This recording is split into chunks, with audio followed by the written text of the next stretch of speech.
ED versus West Bengal CM Mamata Banerjee की लड़ाई अब सिर्फ पॉलिटिकल मुद्दा नहीं रही बल्कि एक कॉन्स्टिट्यूशनल कन्फ्रंटेशन बन चुकी है। और इस पूरे सीन में अब ममता बनर्जी ने एक ऐसा कदम उठाया है जिसने सबको चौंका दिया है, क्योंकि उन्होंने सीधे chief justice of India Suryakant से एक पर्सनल और पब्लिक रिक्वेस्ट कर दी है। सोचिए जरा, एक sitting chief minister open dais पर जजेस के सामने सीजीआई से कह रही है कि please protect the constitution, democracy, judiciary and countries boundaries. ये सिर्फ एक भाषण नहीं था, एक strong political and legal signal था। पर सवाल ये है कि ये पूरा मुद्दा है क्या? ईडी क्यों इन्वॉल्व है? सुप्रीम कोर्ट ने इतनी सख्त बात क्यों कही है? और ममता बनर्जी को आखिर ऐसा क्या महसूस हुआ कि उन्होंने खुद को और लोगों को बचाने के लिए सीजीआई से अपील कर दी है? तो चलिए पूरी कहानी एक फ्लो में समझते हैं। अब कुछ दिन पहले का सीन याद कीजिए। ईडी ने पॉलिटिकल कंसल्टेंसी फर्म आईपैक के ऑफिस और उसके को फाउंडर प्रतीक जैन के घर पर रेड्स की। ऑफिशियली ये रेड्स एक अलेज्ड कोल स्कैम से जुड़ी हुई थी, पर यहीं से कहानी ने एक अनएक्सपेक्टेड ट्विस्ट ले लिया।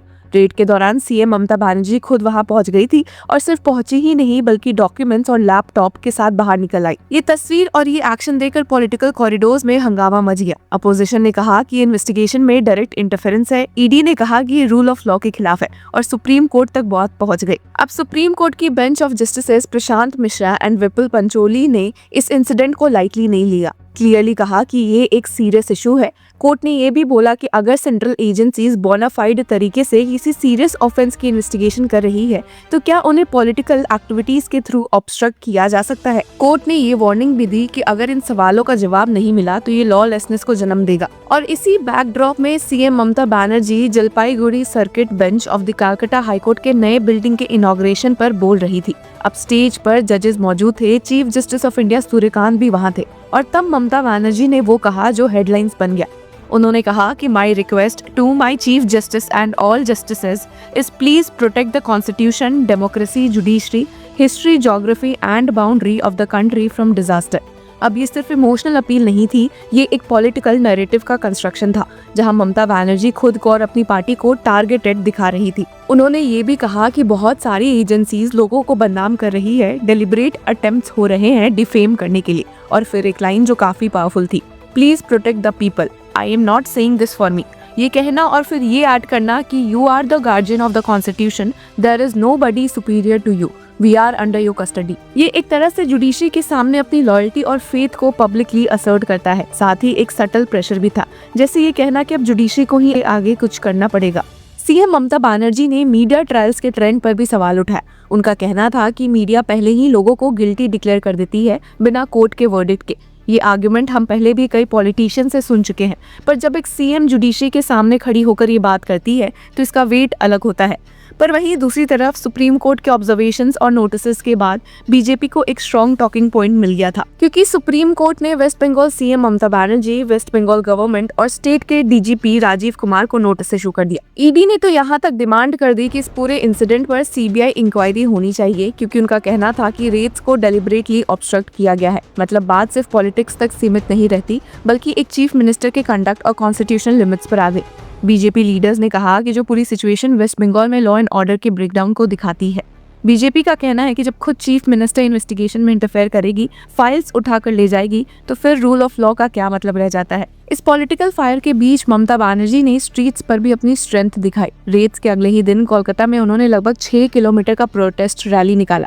सपोर्टर्स का crowd, slogans and Mamata Banerjee का अग्रेसिव टोन, सब कुछ एक मैसेज दे रहा था। उन्होंने खुद को एक पॉलिटिकल विक्टिम के रूप में प्रोजेक्ट किया और कहा कि बीजेपी उन्हें पॉलिटिकली किल करना चाहती है। और फिर वो लाइन जो उनके सपोर्टर्स के लिए एक वॉर क्राई बन गई, if someone tries to kill me politically, don't I have the right to defend myself. ये डिफेंस लीगल नहीं था, ये डिफेंस पॉलिटिकल था।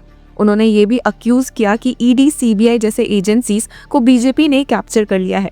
महाराष्ट्र, हरियाणा, बिहार का रेफरेंस देकर उन्होंने ये मैसेज दिया कि सेंटर अपोजिशन रूल स्टेट्स को डिस्टेबलाइज कर रही है। और फिर बंगाल को लेके एक emotional assertion, do you think you can capture Bengal too. ये सिर्फ एक स्टेटमेंट नहीं था, ये regional pride and political resistance का सिंबल था।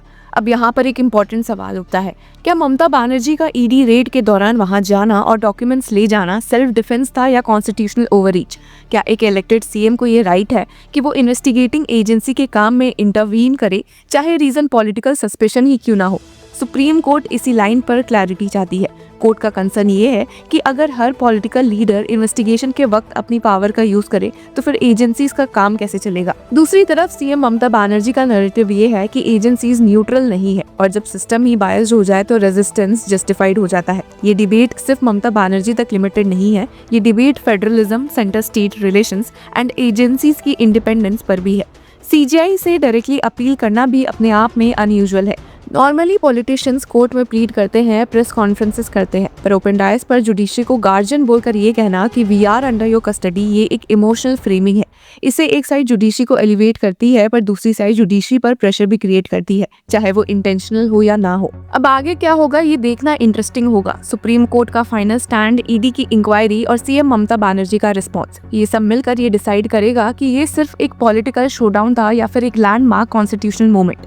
एक चीज तो क्लियर है, ये केस सिर्फ बंगाल या ममता बनर्जी का नहीं है, ये पावर, अकाउंटेबिलिटी एंड डेमोक्रेसी के बीच के फाइन बैलेंस का केस है। और जब तक सुप्रीम कोर्ट इस पर फाइनल वर्ड नहीं बोलता तब तक ये लड़ाई हेडलाइंस, रैलीज और कोर्ट रूम्स में चलती रहेगी। तो व्यूअर्स, सुप्रीम कोर्ट की बेंच ने इस मामले को अब नेक्स्ट 3 फरवरी के लिए लिस्ट किया है। उस दिन ही पता चलेगा कि इस केस में और क्या अपडेट हो सकते हैं और क्या ईडी की डिमांड को सुप्रीम कोर्ट एक्सेप्ट करती है कि सीबीआई द्वारा इस केस में एक इन्वेस्टिगेशन और एफआईआर फाइल होनी चाहिए against CM Mamata Banerjee and other police officials. तो व्यूअर्स, इस पूरे मुद्दे पर आपकी क्या राय है? Do let us know. Until then keep following law चक्र।